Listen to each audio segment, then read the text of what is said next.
For the last assignment in folder 3, we're working with basic forms, and I'm drawing these with just regular old shape tools. No, not the perspective. We'll be looking at two-point perspective in the very next file, the very next folder, coming up in folder 4 that we're going to start later this week. Okay. Here's how, and I'm not really demonstrating it so much as just showing you some things that to keep in mind. For instance, these shapes for the cube, they're just rectangles. They're just rectangles. To do them, I simply drew a regular rectangle and then selected a anchor point and moved it a little bit. Okay, and you can see the other color underneath there. Okay, so it's just a rectangle. Starts off with a rectangle. Select one anchor point and bring it down. Select the bottom anchor point and bring it up. You know, if you've studied two-point linear perspective, you'll know that a box like this that splits the horizon, you're looking up at the top edge and you're looking down at the bottom edge, and so this corner looks as though it's closer to you, so you make it longer. Okay. The other thing to keep in mind as you're working on this is that as you're building these gradients, the gradients help make the form look more three-dimensional. Okay, and you can see that that's a transparent gradient on top of just a regular blue background. Remember, the way that works is just simply to click, copy, Command C, paste in front, Command F, and then give it a different color or gradient, and then change the transparency.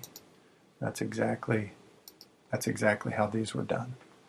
Okay, I'm just undoing here and putting it back the way it was. Okay, so cubes, pretty easy to do, especially this one where you're looking up at the top and down at the bottom.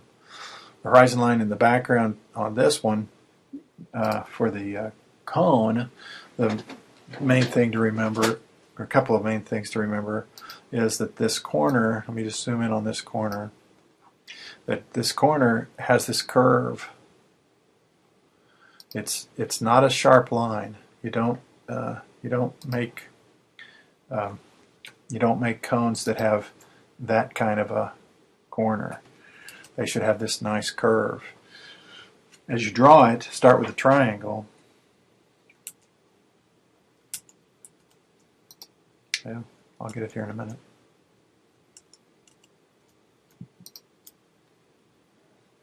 As you draw it, start with your triangle, and then with the pen tool and the Option key, click and drag up. Keep this line parallel with the original triangle line. Just drag it straight up that way like that, and put this nice soft curve on it. The bottom anchor point was added with the Reshape tool. Over here on this side, same thing, except, and I'll back it up so it's a sharp point. Pen tool, Option key, click and drag this direction over here. Remember, when you're dragging these curves, they kind of drag in a sort of clockwise fashion, so this one needs to go down while the other one on the opposite side goes up. Okay, otherwise you'll get what looks like a flip, kind of an angle like that. So you want to keep it coming down like this, and again in straight line. I'll do it one more time. In straight line with the side. See that orange handle? Keep it straight with the side of the triangle, and you'll get the best results. Nice smooth curve right there. Okay, so there you can see it in preview. Looks good. You can see how that works. Okay, keep this in a straight alignment with the side. There you go. We want that handle to be in on the same alignment as the side of the triangle. Okay. All right, so that's cones, pretty easy to do. Start with the polygon tool, set it for 3 sides, start off with a triangle. Okay, add this anchor point and then pull these out. Okay, to do the gradient on here, again, you can do it several different ways. You could add the gradient straight to this one color, but I like doing it this way. Copy, Command C, paste in front, Command F, and then change the top copy to a gradient and make it transparent so that the color underneath will show through. Okay, now it's still the top copy selected there. Go to your gradient tool, and if you'll drag it at a kind of an angle like you see here, it gradients the cone pretty nicely. It's kind of like it's almost 90 degrees to this angle, and it makes it look really round. Okay, and you can kind of see, make it darker, make it lighter. It's just it's just the gradient coming across like that. It's just a linear gradient, but it looks real nice for that curve shape. Okay. By the way, the background is simply a gradient and then a pattern that I used in the back there. Those are all locked so that they won't select. They don't interfere with me drawing my stuff over here. Let me get this fixed. I just noticed a little problem right here. I didn't get the gradient pulled back onto the top of the other shape. I want to do the average both. See if that fixes it. Look at that, fixed it perfectly. Okay, pyramids are easy. Pyramids, I'll get rid of the top shapes there. All they are is triangles. You can see how that goes together. Okay, here's a neat thing to keep in mind. As you put one triangle next to the other, just like I've done there, if you decide that this corner is in the wrong spot, draw a little box. Do this. Let me zoom in. Draw a little box that includes both of those anchor points, and you can move them in tandem without having to do it twice. See how you can change that? If you try to do it by just clicking, it does this. It pulls them apart. But if you draw that little box, it selects both of them, and you can reposition the corner of your pyramid wherever you like. That a neat little trick. Okay, so all I did to this pyramid was just to put gradients on top of it. Right, there's a gradient here that's transparent, and a gradient here that's transparent. Again, the easy to do. Just click, copy, paste in front, change to a gradient, and turn it into transparent. Okay, and they look like that. The gradient tool, just drag it across until you think it looks good. You don't have to do straight across, but something like that looks really good too. See that? Nice, huh? All right. Now the sphere, probably the easiest shape to do is the sphere. I'm going to move it up here so we can see it a little bit better instead of being behind that cylinder. Okay. To get a perfect sphere, let me just click on the top one. You start with a simple gradient. You start with a circle, right? Get the ellipse tool, hold the shift key down, and you'll make yourself a perfect circle. Okay.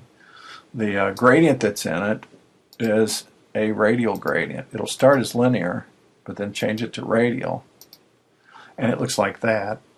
Then go to your gradient tool, and instead of having it right in the middle there, start it somewhere that's consistent with the other shapes as far as the shading, and do a gradient that looks like that. Now your gradient handle is repositionable until you get a nice soft gradient on both sides. Remember, this is adjustable. You can change stuff like that. Now on this one, I started with the gradient first. That works too. Copy, Command C, paste in front, Command F, change that to a blue fill, and make the blue transparent. And it looks really good. The less blue, the darker it looks. The more blue, the lighter it looks. Okay, but you want that blue to be transparent on top of the gradient. So it works either way. Make the bottom layer blue, make the top layer blue. I'm just going to undo until I'm back to my original cylinder. Remember, you can undo 200 steps. Okay, cylinders are really pretty easy. In outline view, you can see how that looks. Here's how I do cylinders. Draw myself an ellipse. It's usually not filled with gradient, but it might be. I'll change it to something like maybe what we're used to seeing when we first draw. And then click and drag, hold the Shift key, hold the Option key, and make the bottom. Okay. Then with the rectangle tool, start right at the corner down here. Click and drag, and since you were really careful to use the Shift key, they should come out perfectly aligned just like that. Now take the rectangle here and the ellipse at the bottom, use Pathfinder to unite them. So now this is one shape. Okay, fill that with a gradient. Okay, and you can always adjust with your gradient. This one does look good going straight across, or maybe slightly down like this. Okay, and remember, you can make these longer until you're happy with them. Okay. Okay. Then take the ellipse at the top and arrange for it to be in front. So bring it forward. Okay. Now for it, use the same gradient, but have it go in the opposite direction. You can see it kind of going in the opposite direction here. Okay. Take it this way. The reason that looks so good is because think about as light falls here, it casts a shadow here. The light then falls on this side and lights it at the same time that it's making this side dark. So your cylinder can look really good this way. Oh, yeah, one other thing. Take this anchor point and make it softer round like this. Again, perspective dictates that this should be a flatter ellipse and this one should be a rounder ellipse. Okay, so worked out perfectly. Isn't that a good looking cylinder? Okay. Now do other things to it too. Once you've got your basic forms in there, you'll also want to cast. You'll also want to do some shadows on it. So I'll deselect. I'll get my pen tool, and for instance, this cylinder would probably cast, if I was casting a shadow, this is the lit side, so the shadow would fall over here. Think of the back of that first ellipse, click, and then maybe click like this, and then make a round shape at the top, and maybe another round shape over here, and then back to here. Now fill that with just straight black. Set your transparency to a low transparency, like maybe 30. And then tuck it in behind the cylinder. I'll use the shortcut, or I'll use the keyboard shortcut, Command left bracket, until it sits in behind that. Now you can adjust that so it's a little darker if you want. Okay, it looks good. Press Command F if you want to see it change without the bounding box on it. Command H. Just always remember, turn that Command H back on when you're done. Okay, another good thing to do is instead of just one color, have it do that fade to black thing, where you open up the gradient panel and you have black. You have black on one end of the gradient panel, and then you have black. I don't think that took. Okay, you got black on one end of the panel, and then you have black on the other end of the panel. You click and it'll update. For this, you can set your transparency back up. I'll put it back up to 100, and then make one end of it so that it's transparent. Remember, you can do this. So it doesn't fade to black. It's going from a black back here to transparent black up here. Oops, didn't mean to right click there, but you can see how nice that looks. Okay, let's go to your gradient tool. Select that gradient, go to your gradient tool. Instead of having it run across, try having it run this way, or I'm sorry, the opposite way. You can even start way back here. Let me get this out of the way. You can start way back here. It looks even better because it's slightly gray still at this end. Remember, you can also make adjustments like this. And it changes your gradient. Yeah, fade to black is my favorite method for doing cast shadows. Now, that shadow looks a little fat at the end here. I mean, it's still editable, right? It's just a shape. So I don't know, I might bring this back and this back to try to make it look maybe a little more natural. Something like that. Okay, shadows off of the other objects too. Make it look more three-dimensional. Shadow coming off of this cone is kind of fun. I'll click right here, click. I'll cast a shadow that's going to touch on this object right here, and then it's going to come up like this as I reflect this angle. Then it's going to jump back down, and then it's going to come back to here.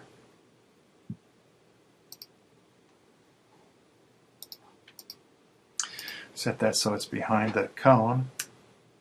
Might take a few clicks here. Command left bracket. There we go.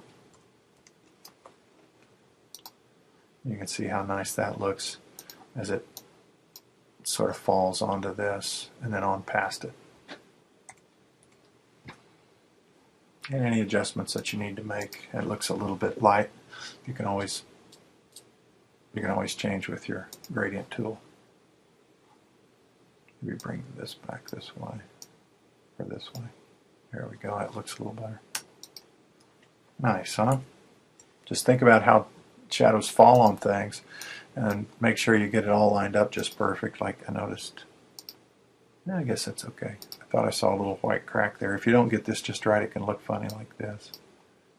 You just have to make sure that falls right on that line, and just like that. Okay, so you'll do that with all of your objects, just having cast shadows and the different shapes. I sort of go for the kind of muted colors. I've got I do have one other file I can show you here real quick where I did something like this.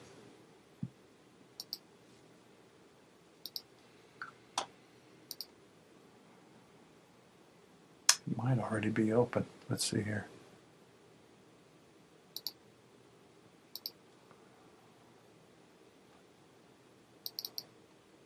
Oh yeah. No. Where is it? Let me do that again. Oh yeah. I'm going to have to pause here.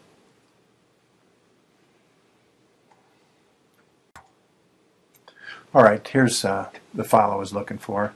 And customizing these files can be really fun. Like shadows that fall and then hit here, shadows that fall and hit here.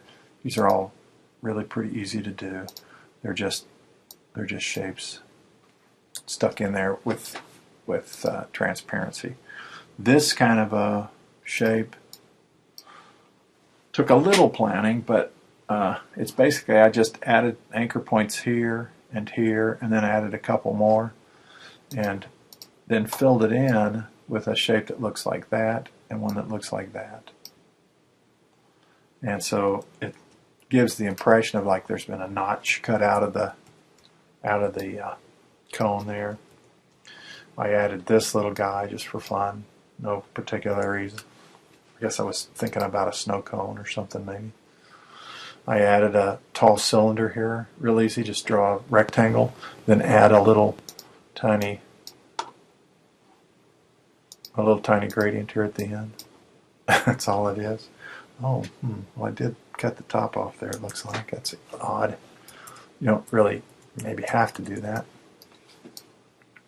And then down here I did a couple of things that was kind of fun.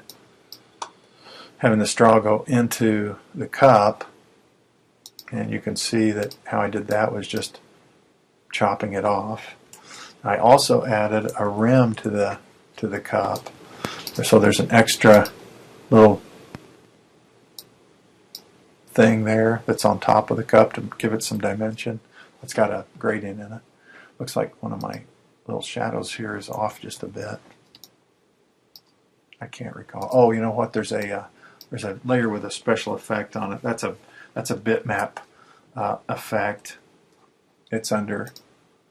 Let's see. It's under raster effects. Let's see. It's under appearance. It's called plastic wrap. So I just used a Photoshop deal. Remember that's under effects. If you look under effects, you can find these. They're right down here. Effect gallery. And there's one called plastic wrap somewhere. I can't remember. It's in there. Somewhere in there. Okay. And so that did have a special effect added. That I rarely do that, and the reason I rarely do it is because of the little bitmappy thing that you can see there. I like vector images that are vector. All right. So customize yours, make it look really good. Try to reinforce the two-dimensional, the perspective and the three-dimensional look of it. The shadows really help. The gradients really help. Have your light source be consistent as it goes across. You can have it go the opposite way. You don't have to do it exactly like mine. All right.